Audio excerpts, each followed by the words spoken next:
গৌর প্রেমানন্দ বলো হরি হরি বলো হরি বলো হরি বলো হরি বলো।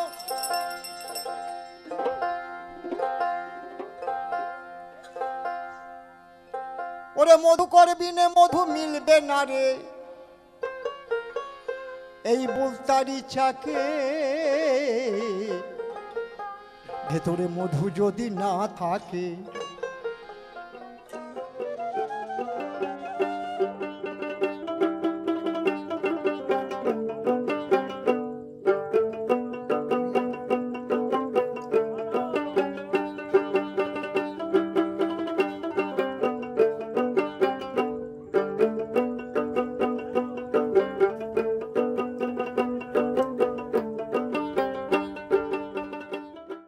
শিল্প যে আগাগোড়াই ফুলিয়াতে ছিল তা নয়, আমরা সবার মুখেই শুনে থাকি যে শান্তিপুরি তাঁত। স্বাধীনতার আগেও শান্তিপুরেই যেহেতু রাজা তত্ত্বাবধানে থাকতো, তো সেই জন্য সেখানে তাঁত শিল্প বিকশিত হয়েছিল। আমাদের ফুলিয়াতে যখন তাঁতটা আসে, সেই তাঁতটা হয় সরু সুতো, তার মানেই হচ্ছে 100/100 সুতো। আমাদের এখানে তাঁত শিল্পটা মূলত এসছে ওপার বাংলা থেকেই। স্বাধীনতার পর যখন পার্টিশন হয়, তখন ওপার বাংলার হিন্দুদের উপর অনেক রকম ভাবে অত্যাচার হয়েছিল। সেই অত্যাচারের হাত থেকে বাঁচবার জন্য ওরা প্রথমে হচ্ছে মুর্শিদাবাদে ঠাঁই নেয়, কিন্তু মুর্শিদাবাদেও তাদের উপর অত্যাচার হওয়ার দরুন তারা তখন এদিকে আসতে শুরু করে। এইখানে এসে তাদের পার্টিকুলার দুটো সম্প্রদায়, বসাক তাদের, তারা তন্তুবাই, তাদের মধ্যে দুটো শ্রেণী এসে এই তাঁত শিল্পটা আমাদের ফুলিয়াতে চালু করে। যেহেতু ওরা টাঙ্গাইলের বাসিন্দা ছিল, তো সেই জন্য ফুলিয়াতে এটা টাঙ্গাইল শাড়ি নামে হচ্ছে প্রসিদ্ধ, যেটা হচ্ছে সরু সুতোর কাজ, যেটা 100/100 কাউন্ট সুতো বলা হয়। তার মানে হচ্ছে খুব মিহি সুতোর কাজ। শান্তিপুরের তাঁত কিন্তু মোটা সুতোর হতো, সেটা মানে আপাতত 80 কাউন্ট, 84 কাউন্ট বা হচ্ছে 80 কাউন্ট এর মধ্যে হতো, 100 মিহি সুতোর কাজটা হতো না।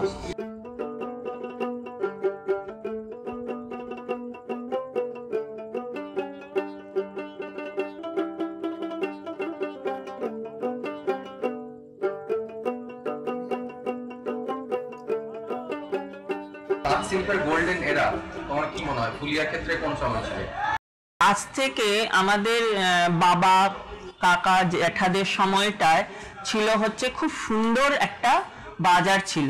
তখন কুচবিহার নামক জায়গা থেকে কিংবা এরকম বাইরের জায়গা থেকে তাঁতিরা আসতো, তারা খুব সুন্দর কাজ করত। তখন বাজার চলতি, মালটাও খুব ভালো হতো। লোকেদের মধ্যে এই ভেজাল বা নকল এসবের অত চল ছিল না। তখন টাঙ্গাইল শাড়ি মানে জল দেওয়া তাঁতের শাড়ি খুব ডিমান্ড ছিল। তখন সবার ঘরে সবাই জানতো টাঙ্গাইল শাড়ি মানে ফুলিয়ার জল দেওয়া সরু সুতোর শাড়ি।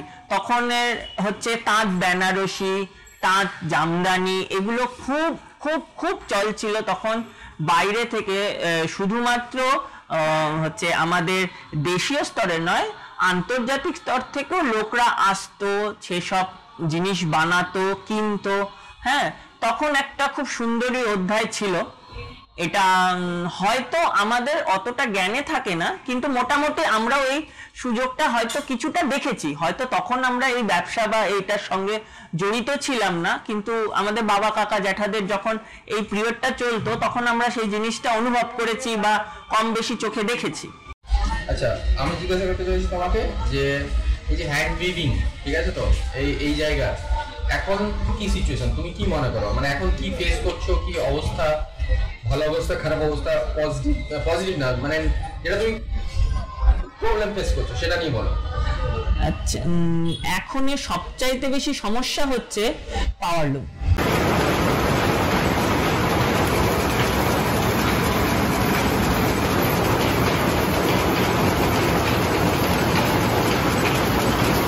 আমাদের যে আসল কাজ সেটা তো হচ্ছে হস্তচালিত তাঁতের।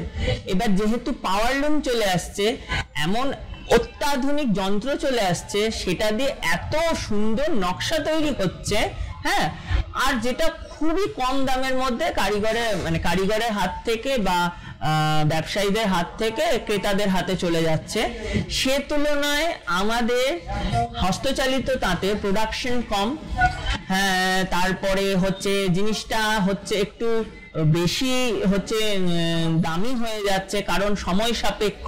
হ্যাঁ, একটা নর্মাল পাওয়ারলুম মেশিনে 5 রকম মিনে দিয়ে জামদানি করলে একদিনে সেটা হয়ে যাচ্ছে, আর যেটা আমাদের হস্তচালিত তাঁতে মিনিমাম সময় লাগছে তোমার 15 দিন। এবার 15 দিনের ব্যাপারটার সঙ্গে একদিনের জিনিসটা কোনোদিনও কম্পারিজন হয় না, কিন্তু এটারও একটা সুবিধাও আছে অসুবিধাও আছে। সুবিধা এই যে আমাদের যে প্রোডাক্টটা তৈরি হচ্ছে সেটা অরিজিনাল সুতো দিয়ে বা নেচার ফ্রেন্ডলি সুতো দিয়েই হচ্ছে, যেটা পাওয়ারলুমে খুব কম সংখ্যক হচ্ছে, কারণ পাওয়ারলুমে যেহেতু মেশিনের দ্বারা সম্পূর্ণ জিনিসটা চলছে, তো সেই জন্য অরিজিনাল সুতো অনেক সময় সেটা টান বা হচ্ছে যে কি বলবো হচ্ছে যেটার হচ্ছে ধারণ ক্ষমতা ওটা খুব মানে হচ্ছে কমে যায়, নরম সুতো যেহেতু সুতি, আর সেই জন্য ওইগুলোতে পাওয়ারলুমে খুব মিক্সড পরিমাণে সুতো আসছে, যেটা মানে হচ্ছে ক্রেতারা কিনছে কম দামে অতি অবশ্যই, কিন্তু সেটা তার স্কিনের জন্য বা শরীরের জন্য ভালো নয়, আমাদের প্রকৃতির জন্যও ভালো হয় না, কারণ সেই সুতোটা অলমোস্ট প্লাস্টিকই।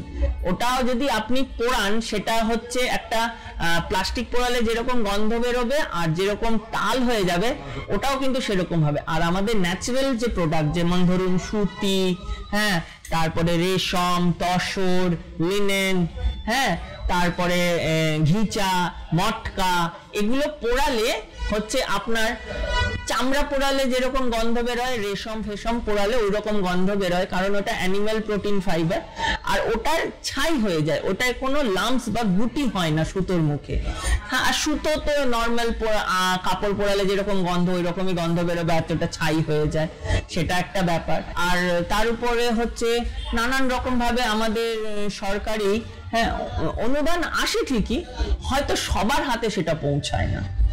আমি বলবো না যে সরকারি অনুদান আসে না বা সরকারি সহযোগিতা পাওয়া যায় না, সেটা ভুল কথা, কিন্তু আসে, ওটা সবার হাতে পৌঁছয় না। তার দরুন হচ্ছে অনেকেই এই শিল্প ছেড়ে দিয়ে অন্য ব্যবসা ধরছে, আর এই বিগত 2 বছর ধরে এই সিচুয়েশনের জন্য তো কে তাঁতি আর কে মাঝবালা সেটাই নির্ধারণ করা খুব জটিল হয়ে গেছে। The sari is worn by women, but the trade worth billions of dollars is handled entirely by men. Biren Babu is one of them. তার শাড়ির উপরে শাড়ি দেখুন, এটা 2 বছর লেগেছে শাড়িটা, 2 বছর লেগেছে তৈরি করতে। প্রাইসটা আমার 6 লাখ টাকা দাম হয়েছে, উঠেছে, আমি বিক্রি করিনি। প্রত্যেকটা একটা যত ফাইন সুতো আছে, এই ফাইন সুতো একটা সুতো ঘুরিয়ে সব ডিজাইন তৈরি করা, একটা কাজ করলে চোখ একদম বসে যায়। রেখে দিচ্ছে, মানে এগুলো এখন এই শিল্পী এখন আর পাওয়া যাচ্ছে না, এই শিল্পী সব বিলুপ্ত হয়ে যাচ্ছে। আমাদের ঢাকায় শিল্পী সব বিলুপ্তর মুখে এখন। শাড়ির কথা বলতে মনে পড়লো, নদিয়া বিশেষ করে ফুলিয়া টুলিয়া, ওরা তো মোটামুটি ভেবে নিয়েছে মোহাম্মদ আমাদের ব্র্যান্ড অ্যাম্বাসেডর। হ্যাঁ, আমি চাই যে বিশ্বে আমি ফুলিয়ার ব্র্যান্ড অ্যাম্বাসেডর, নদিয়ার ব্র্যান্ড অ্যাম্বাসেডর হই, কারণ নদিয়ার শাড়িগুলো যা অপূর্ব, এটা যদি মানে একটুও আমরা তুলে দিতে পারি বাংলার বাইরে, এখন সবাই জানেও, তবুও এই এত ফ্যান্টাস্টিক কাজ হচ্ছে, এত নতুন নতুন ডিজাইন, সো এটা ফ্যান্টাস্টিক, আমার খুব ভালো লাগে। কারণ আমাদের হচ্ছে পেটে খিদে থেকে তো অন্য কিছু হয় না, তো যখন মানুষের পেটে খিদে থাকে তখন তার কাজের চাহিদার জন্য সে হচ্ছে অন্য কাজ করতে বাধ্য, কারণ মহাজন আমাদের টানা দিচ্ছে না। কাপড় নিয়ে যাচ্ছি সপ্তাহে বিলবারে, সপ্তাহে যদি বিলবার থাকে সেই সপ্তাহে বিলবারে মহাজন টাকা দিচ্ছে না, বলছে না শাড়ি এখন নেব না, বাইরে যাচ্ছে না, কিন্তু এতে মহাজনের কোনো সমস্যা হোক চাই না হোক, এগুলো আমাদের মতন ছোট জাতিদের খুব সমস্যা। আমায় যদি জিজ্ঞেস করেন দিদি আপনার শাড়িগুলো কে তৈরি করে, আমি বলি হয় নদিয়া নয় ধনেখালি। আমি তৈরি করে দিই, আমি ডিজাইন তৈরি করে দিই, কিন্তু আমার শাড়িটা তৈরি করে দেয় নয় আমার নদিয়ার তাঁতি, নয় আমার ধনেখালির তাঁতি। এরা বিখ্যাত, মনে রাখবেন সবাই। কারণ হচ্ছে আমরা জানি দিনের শেষে যখন আমরা তাঁতটা নিয়ে মহাজন বাড়িতে যাব, আমি সপ্তাহের বাজার করবার টাকাটা ওইখান থেকে পাবো, তো সেটা আমাদের কাছে এখন একটা বড় সমস্যার কারণের জন্য এই শিল্প থেকে হচ্ছে অনেকেই পিছু পা হচ্ছে। যেমন আগে বাইরে থেকে কারিগররা কাজ করতে আসতো, এখন মজুরি কম দেওয়ার জন্য তাদের পোষাই হচ্ছে না, তারা এসে থাকলে আমাদেরকে তাদের থাকা খাওয়ার ব্যবস্থা করে দিতে হয়, সেটার জন্য অবশ্য একটু মূল্য ধরে নেওয়া হয় তাদের কাছ থেকে, কিন্তু সেটাতেও তাদের হচ্ছে মানে হচ্ছে একটা মানুষ একটা শাড়ি যদি বুনতে 5 দিন সময় লাগে, তার যদি 5 দিনের একটা ন্যূনতম মজুরি সে না পায়, সেই জন্য সে আশাও বন্ধ করে দিচ্ছে। তো সেই পরিমাণ সূক্ষ্ম কাজের কারিগরও মানে পাওয়ার এখন একটা অভাব চলে আসছে। তার দরুন একটা বাইরের মার্কেটে একটা চাহিদা থাকলেও আমাদের সেই প্রোডাকশনটা করবার এবিলিটিটা আস্তে আস্তে কমে যাচ্ছে। নমস্কার, আমার নাম নিবারণ রায়। আমার বাড়ি ফুলিয়াতে, যেখানে হ্যান্ডলুমের একটা বিশাল জায়গা। আর এই বিজনেসটাতে আমার আশা বাবার সূত্রে এই মুহূর্তে প্রচুর সমস্যার সম্মুখীন হতে হবে। যেমন হ্যান্ডলুমের শাড়ি যেটা আছে কিংবা অন্যান্য কাপড় যেগুলো আছে সেগুলো একটু এক্সপেন্সিভ হওয়ার কারণে, তোমার নতুন পাওয়ারলুম চলে আসার কারণে হ্যান্ডলুমের যে কাপড়টা সেটা একটু মানে খুব দামি হয়ে যাচ্ছে। এই জন্য তোমার মানে কি বলবো, কাপড় মানে কিনছে কম লোকে, আর এই জন্য কর্মসংস্থানটা খুব নষ্ট হচ্ছে। তুমি এটা মানে এই ব্যবসার দিকে আসলে কেন? মানে এখন তো লোকে আরো অনেক কিছু করছে। এটা আসলাম আমাদের ফ্যামিলি বিজনেস ছিল, সেই হিসাবে আসা। এই আর্টটার কি ভালো লাগে?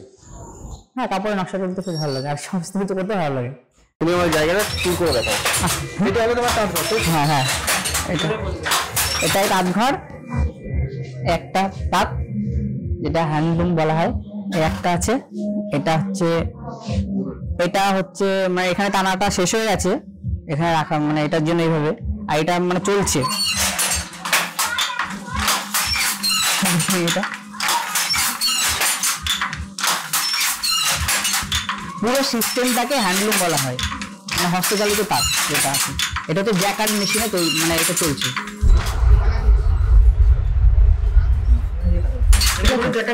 হ্যাঁ, জ্যাকেট মেশিন এটা, মানে জ্যাকেট তাঁত বলা হয় অ্যাকচুয়ালি, হ্যান্ডলুমে জ্যাকেট তাঁত, ঠিক আছে। এবার বোনানো সিস্টেমটা দেখে নিতে হবে। এটা বোনানো হচ্ছে, এটা ঠিক আছে।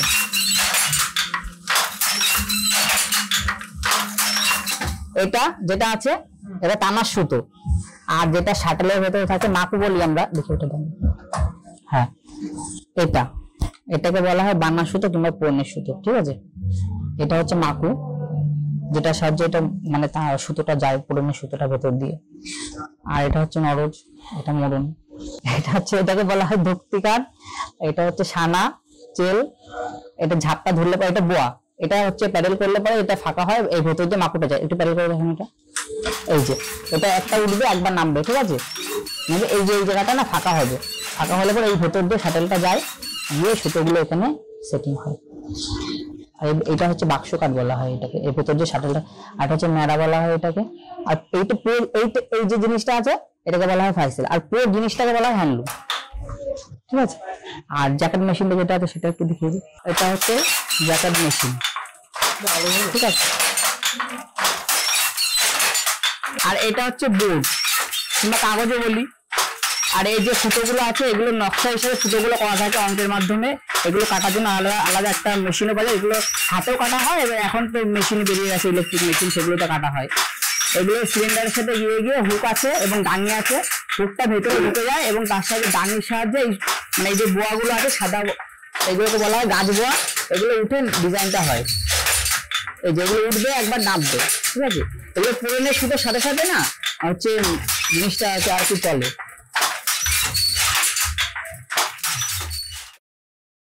তোমার মতে তোমার সলিউশন এটা কি হতে পারে এবং এটার নিয়ার ফিউচারে তুমি কি ভবিষ্যৎ দেখতে পাচ্ছ? এটার হচ্ছে আমাদের হ্যান্ডলুম আর পাওয়ারলুমের মধ্যে যদি সলিউশন করতে হয়, সবার আগে এইটা করতে হবে যে সরকারিভাবে এই পাওয়ারলুমের উপর এত রকম ভাবে ট্যাক্স চাপাতে হবে যেটা বিক্রি হবে একদম হ্যান্ডলুমের দামে। ধরো একটা হ্যান্ডলুমের নর্মাল শাড়ির দাম যদি 800 টাকা হয়, সেই গোছের পাওয়ারলুমের শাড়ি যদি 100 টাকায় পাওয়া যায়, তাহলে মানুষ 100 টাকার শাড়িটাই নেবে। আমাদের কথা হলো যে সরকার যদি এই পাওয়ারলুমের উপর ট্যাক্স বা এইসব জিনিসের দাম যদি বাড়াতে থাকে, তাহলে তার মূল্যটা বাড়বে প্রোডাক্ট উৎপাদিত দ্রব্যের, ওটাও যদি 800 টাকা দাঁড়ায়, এরপরে আমাদের বক্তব্য হলো এরপরে জনসাধারণ নির্ধারণ করবে না সে কোন শাড়িটা পরবে বা কোন কাপড়টা পরবে, সে হস্তচালিত তাঁতের কাপড়টা পরবে না হচ্ছে মেশিন চালিত কাপড়টা পরবে। কারণ একটা হস্তচালিত তাঁতের পিছনে অনেকগুলো লেবার কাজ করে, অনেকগুলো পেট চলে, কিন্তু একটা মেশিন চালিত তাঁতের মধ্যে পেট চলে অনেক কটা তাঁতিরই, কিন্তু কোয়ান্টিটিটা অনেক কমে যায়। আমাকে দামের নাগালের মধ্যে রাখতে হবে। Highest price 10,000, but starting from 300, তবেই লোকে কিনবে, তা নাহলে পারবে না। 300-এ অনেক ভালো ভালো কাপড় জামা পাওয়া যায়, কিন্তু আমি কিনি, কিন্তু আমাকে বোকা বানালে চলবে না।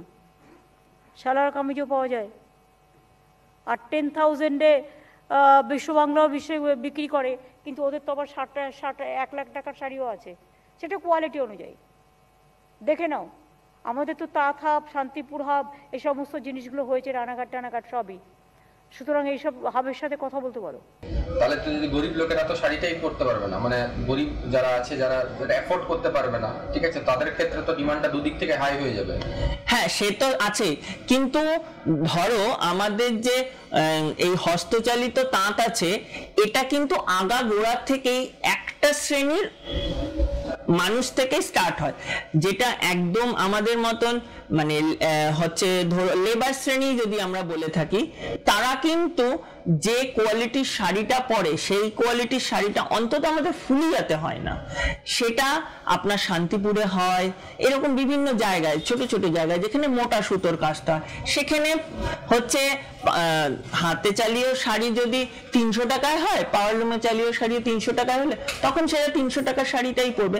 আমাদের এখানের কাজটা যেহেতু সরু সুতোর, ফাইন নকশা, হাতে ঘোরা, মানে খুব অভিজ্ঞ লোকের, তো সেই জন্য এটা আগাগোড়াই ফুলিয়ার শাড়ি সবসময় একটু দামি গোছের। এটা কম দামের গোছের মধ্যে ফুলিয়ার তাঁত ধরা হয় না, কোনোদিনই না। এটা আজকে বলে না, রাজাদের আমল থেকেও বা তারও আগে থেকে টাঙ্গাইল শাড়িরা পরতো হচ্ছে একটা সম্ভ্রান্ত বাড়ি পরিবারের মানুষ। এখন ফুলিয়ার তাঁতও যখন থেকে চালু হয়েছে তখন থেকেও এটা একটা সম্ভ্রান্ত শালীর বাড়ির মানুষরাই পরতো, কারণ এত সুন্দর বুনন আর অন্য কোথাও পাওয়া যায় না। হয় না বলবো না, খুব কম, কারণ একমাত্র আমাদের ফুলিয়াতেই এই যে হাতে ঘুরিয়ে শুধু সুতোর ঘর গুনে হাতে ঘুরিয়ে নকশা তোলা, এটাই সব জায়গায় হয় না। আচ্ছা, একটা কাপড় বোনা শেষ, এটা হ্যাঁ এর ভিতরে আছে, এবার এই কাপড় নতুন আবার শুরু হচ্ছে। আচ্ছা, এটা হলো কাপড়টা। হ্যাঁ, এটা ফিনিশ প্রোডাক্টটা।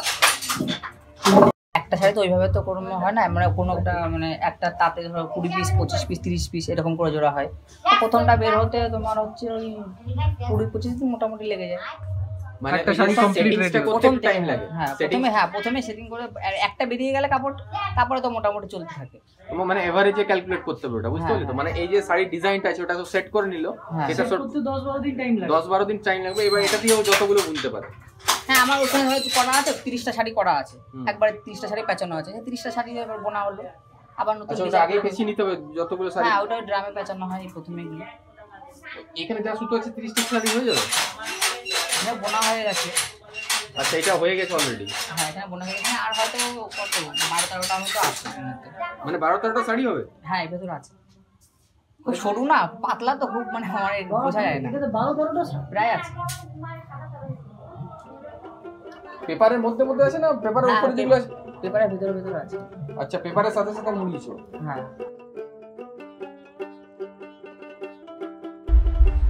আচ্ছা, এই যে খাদির যে একটা সবাই খুব ডিমান্ড, খাদির নানা রকম ব্র্যান্ড হচ্ছে, লোকে একটা খাদির প্রোডাক্টের দিকে খুব ঝুঁকছে, খাদির দিকে আমাদের প্রধানমন্ত্রী খাদি। হ্যাঁ, এটা অবশ্য ঠিক কথা যে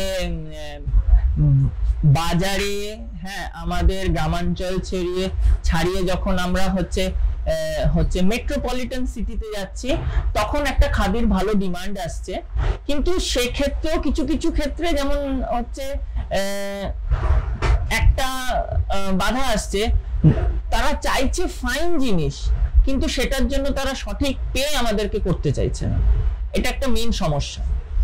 এটা আবার কিন্তু কিছুটা ক্ষেত্রে যখন এটা আবার কলকাতার একটু বাইরে যাচ্ছে, তখন আবার সবাই, অনেকেই আছে তারা এটার মূল্য তো দিচ্ছে, বরং আরো বেশি বলছে যে না এটার এই মূল্য হওয়া উচিত না, এর থেকে আরো ভালো মূল্য হওয়া উচিত। হ্যাঁ, কিন্তু কলকাতার মধ্যে কিছু কিছু কোম্পানি আছে যারা আমাদের সঙ্গে কাজ করতে আগ্রহ প্রকাশ করছে, কিন্তু আমরা তাদের সঙ্গে একমাত্র কাজ করতে পারছি না, তারা আমাদেরকে একটা বাজেট বেঁধে দিচ্ছে যে আমাকে এই বাজেটের মধ্যে খাদিটা করে দিতে হবে, সেটা সম্ভব হচ্ছে না। তখন সেক্ষেত্রে আমাদের হচ্ছে অরিজিনাল খাদির জায়গায়, তখন আমাদের হচ্ছে হাতে কাটা খাদির জায়গায় ওই মেশিনে কাটা খাদি ব্যবহার করতে হচ্ছে। কাউন্ট হচ্ছে একটু বাড়াতে হচ্ছে, মানে সরুটা করা যাচ্ছে না, তখন মোটা করা হচ্ছে। এক্ষেত্রে আমরা কোম্পানিকে সেটা বলেই নিচ্ছি যে আমাদের এই কারণের দরুন তাহলে আমাকে এই টাকা দিতে হবে, আর যদি এটা না করেন আপনার বাজেটের মধ্যে এই টাকা হতে পারে। এবার সেটা ওই লোকাল কোম্পানিরা কি করছে সেটা আমাদের জানা নেই, এবার তারা সেটাকে কি বলে বিক্রি করছে।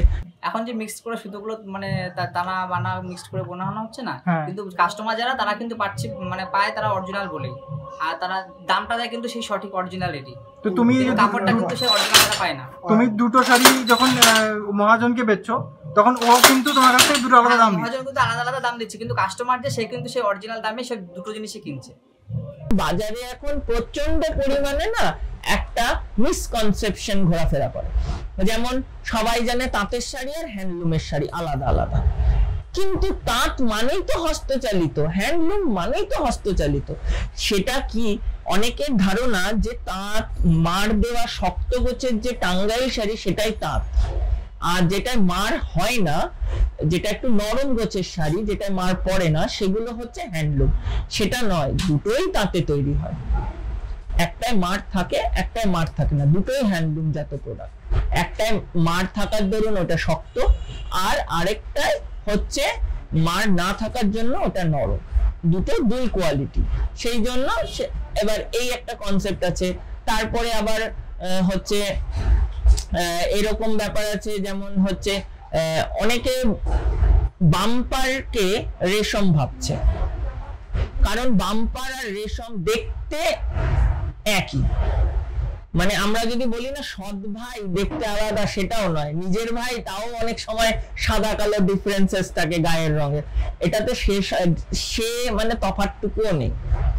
কিন্তু একটার দাম 5,500 টাকা কিলো, একটার দাম মাত্র 500 টাকা কিলো। কি হচ্ছে তাতে, যেমন বাম্পারের শাড়ির মধ্যে রেশম বুনিয়ে দিচ্ছে, তার হচ্ছে জামদানির হাতে ঘোড়া কাজ করায় দিচ্ছে, তো হয়তো জামদানি হাতে ঘোড়া কাজটার দাম হয়তো তাকে মজুরি হয়তো 800 টাকা দিচ্ছে, আর রেশমটা হয়তো হচ্ছে আপনার হাফ দামে হয়ে যাচ্ছে। এবার যেহেতু বাম্পার যত শক্ত হোক, যত ওয়েদার খারাপ হোক, সব মধ্যে কমফোর্টেবলি বোনা যাবে, কিন্তু রেশম সেটা বোনা যায় না। রেশম একমাত্র ঠান্ডা বর্ষার সময় সবচাইতে ভালো বোনা যায়। যখনই রোদ ওঠে রেশম ফুলে ফুলে ওঠে, তখন বুনতে গেলে সুতো প্রচন্ড পরিমাণে কাটে, বোনা যায় না, কমফোর্টেবলি বোনা যায় না, এটা একটা সমস্যা। কিন্তু বাম্পারের ক্ষেত্রে সেটা হয় না। বাম্পার শীতকালেও যেমন, গরমকালেও তেমন, বর্ষাকালেও তেমন, ওর কিছুতেই কিছু নেই, কারণ বাম্পার হচ্ছে এক প্রকারের প্লাস্টিক হচ্ছে। সেই জন্য এবার এটাতে কি হচ্ছে, কস্টিংটা অনেকটা কমে যাচ্ছে। যেমন 5,000 টাকার শাড়ি যদি আমি একটা শাড়িতে হচ্ছে টানা পরে নিয়ে শাড়ির ওজন যদি 600 গ্রাম হয়, 600 গ্রাম 5,500 টাকা, রেশমের কত টাকা দাম হচ্ছে? এবার সেটাকে পাড়ি করা আছে, সেটাকে ড্রামে হাঁটানো আছে, সেগুলোর কস্টিং অনেক বেশি, যেটা বাম্পারের ক্ষেত্রে পাড়িও করতে লাগছে না, ড্রামের খরচা শুধু লাগছে। পাড়ি করা মানে হচ্ছে সুতোটার মধ্যে একটু মার জাতীয় জিনিস দেওয়া, যাতে টানার সময় এটা শক্ত হয়, যাতে ওটা কাজ করতে সুবিধা হয়। এতটা সূক্ষ্ম আর এতটা তোমার ঘনসানায় মেশিন মানে পাওয়ারলুমে হয় না। আচ্ছা। আর এই এত মানে কি বলবো, দেখিয়ে দিই তাহলে এতটা সরু যে সুতোটা, আর এতটা মানে এতটা সুন্দর, এত নরম যে সুতোটা, এটা মেশিনে যে পাওয়ারলুমে এতটা চাপ, ওই চাপে এটা মানে টেকার কথাই না। হ্যাঁ, কিন্তু এখন কিন্তু এইরকম ডুপ্লিকেট সুতো কিন্তু এরকম বলে চালানো হয়, এই রেশম বলে। আচ্ছা, এটা হচ্ছে রেশম। এটা তোমার এক একটা করে কত, এই যেটা লাগানো আছে এটা, এই জিনিসটা লাগানো আছে? হ্যাঁ, এই জিনিসটা লাগানো আছে। এটা মানে এগুলো কোনো এটা রাখা হচ্ছে কারণ এখানে ছিঁড়ে গেলে না এগুলো গিট দিয়ে আবার সেটাকে করতে হয়। আচ্ছা, ঠিক আছে। এটা কতটা সরু, এগুলো হচ্ছে রেশম পোকা তৈরি করে যেটা সেটা। এটা অরিজিনাল রেশম? রেশমের গুটি থেকে। হ্যাঁ, এগুলো নানান রকম জিনিস আছে, কারণ আমরা শুধু তাঁত শাড়িটাকেই দেখি, খুব বেশি হলে আমরা হচ্ছে বুনার ভিডিও কোথাও কোথাও পাই, কিন্তু তার আগে একটা সুতো দোকান থেকে একটা প্রোডাক্ট পর্যন্ত যেতে গেলে অনেকগুলো হচ্ছে সিঁড়ি ভেঙে তারপরে যায়। তুলো তোলা হচ্ছে, এটা তুলো সব বিক্রি হচ্ছে, মিলে থেকে সুতো তৈরি হয়ে ট্রাক ভর্তি হয়ে এবার ট্রাকে সব চলে আসছে। ওই গোডাউনে বসে আছে, দেখুন সব সুতো গোডাউন থেকে চলে আসছে, এই ডাইং হচ্ছে। এটা এরা সব ডাই সুতো সব বিক্রি করছে। এটা ড্রামিং হচ্ছে, এটা লুমে তাঁত বোনা হচ্ছে, এটা টোটালটাই লুম।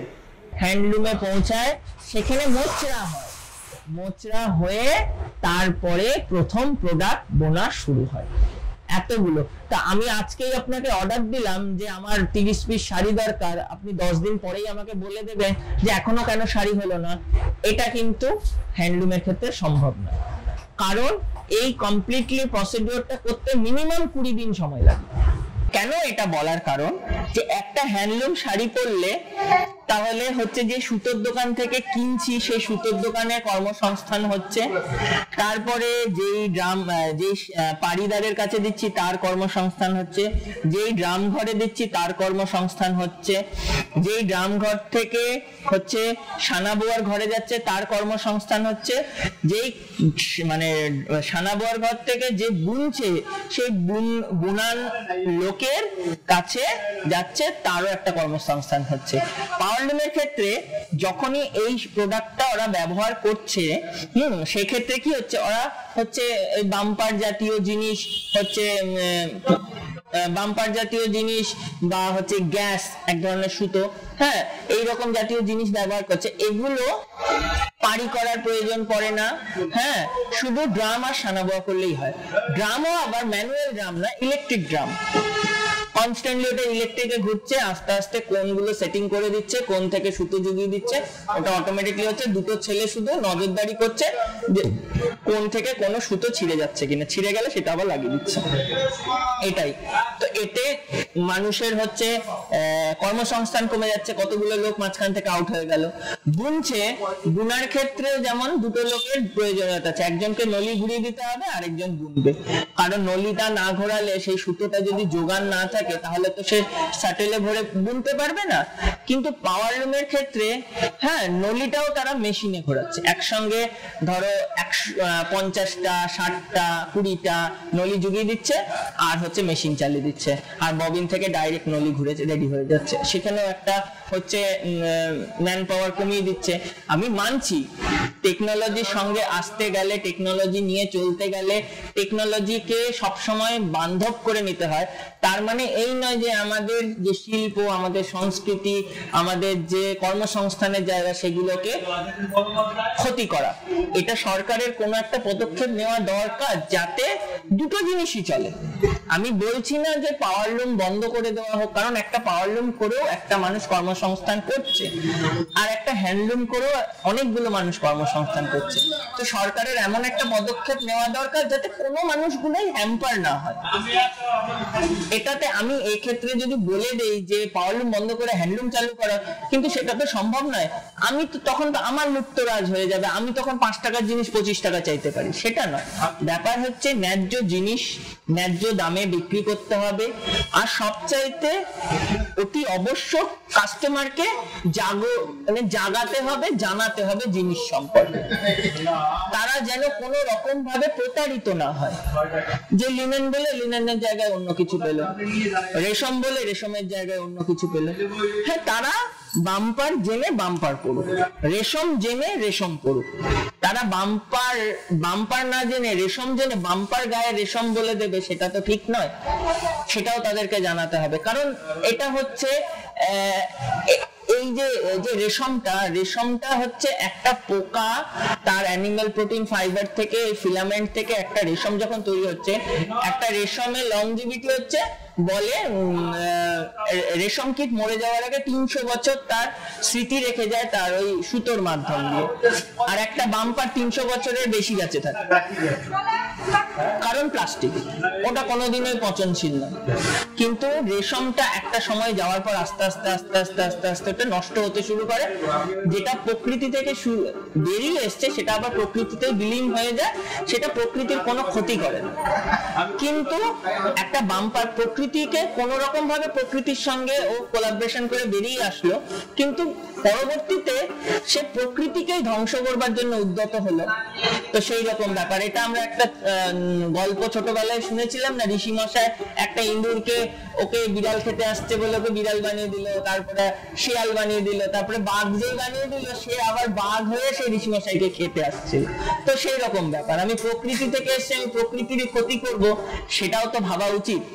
আজকে যা পরিস্থিতি চলছে, আজকে সবাই চাইছে ইকো ফ্রেন্ডলি জিনিস, মানুষকে তো ইকো ফ্রেন্ডলি জিনিস চাইলে হবে না, মানুষ ইকো ফ্রেন্ডলি কি করে হতে হবে সেটাও তো মানুষকে জানতে হবে। আমি বাম্পারের জামা পরে, বাম্পারের শাড়ি পরে ইকো ফ্রেন্ডলির কথা বলবো, সেটাও ঠিক নয়। আমি আজকে গাছ বাঁচাও, গাছ লাগাও বলবো এসি ঘরে বসে, সেটাও তো আমার বলা ঠিক নয়। কারণ আমি যখন এসি ঘরে বসে ইন্টারভিউ দিয়ে বলছি গাছ বাঁচাতে হবে, প্রাণী বাঁচাতে হবে, তো এসিও তো আমাদের প্রকৃতিকে ক্ষতি করছে সব রকম ভাবে।